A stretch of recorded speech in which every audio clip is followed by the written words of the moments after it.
Best talk tayo ng mga kapuso, kauban si attorney Resi Rizada. Resi!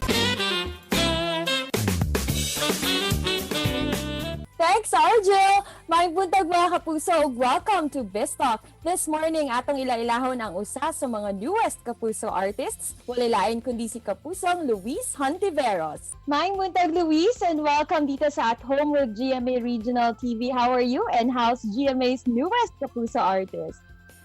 Maayong buntag, attorney, at maayong buntag sa inyo, Mindanao. Thank you for having me in your show, and I'm very happy bilang bagong kapuso. Yun nga, at saka bilang one of the newest talents naman ng Kapuso Network, how do you feel sa mainit na pagtanggap ng mga kapuso para naman sa'yo?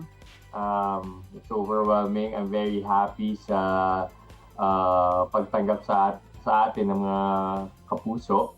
I'm very excited to show more of my craft sa mga darating na panahon. Yeah, but we'd also like to get to know you even better. What made you decide ba to become an actor? Actually, to be honest, I didn't really have any plans on being an actor. I just tried my luck a few years ago. Everything started from there. And then I came across this craft acting and started doing workshops, and then I fell in love with acting. Right. So this is really something new for you, Luis, no? But siguro ito na lang, what type of roles do you think you wanted to be cast in? I don't have anything specific. Like, I'm always open to any type of roles.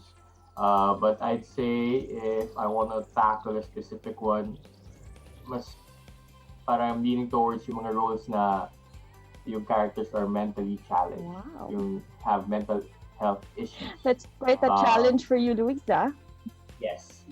I've been able to portray some, and the reason why I'm very passionate about this specific role is because I want to talk about it.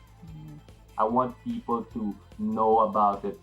I want people to hear about it. You know, I want to spread the awareness. I want to break the stigma. I couldn't agree more. But on a lighter note naman, Luis, would like to get to know you even better. Siguro off-cam kaya, Luis, no? Ano yung mga gusto mong or hilig mong gawin? What are you most passionate about? I'd say I'm most passionate about, my family, of course. Hanging out with my dog, Barry, and our cats.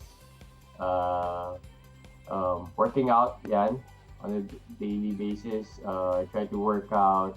I do boxing, watching shows, series, reading a book, basically trying to learn new stuff every day. Yun. Have you learned any new skill ba now that we're forced, of course, to still stay at home and, quarantine pa rin? Oh yeah, not a lot of people know, but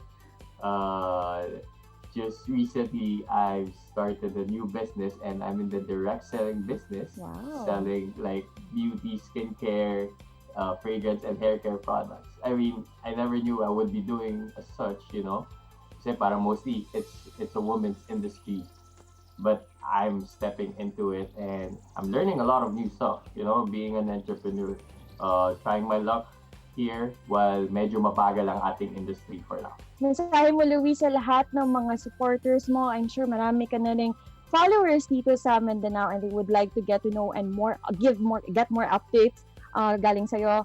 Ang mensahe mo sa kanila. Ayan, mga Mindanaoans, maraming salamat po sa suporta, at sana when things are better ay makabisita naman ako sa inyong lugar para makita ko ang kagandahan talaga ng Mindanao. Though I've been to a few places around Mindanao, but I'd like to go back after na itong pandemic, and I wish for all of you to stay healthy, stay happy, and stay at home.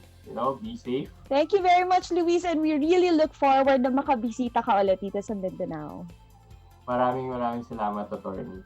And that was Kapusong Luis Hontiveros. Tutok lang mga kapuso kay mobalik pa ang At Home with GMA Regional TV. Kini ang At Home with GMA Regional TV.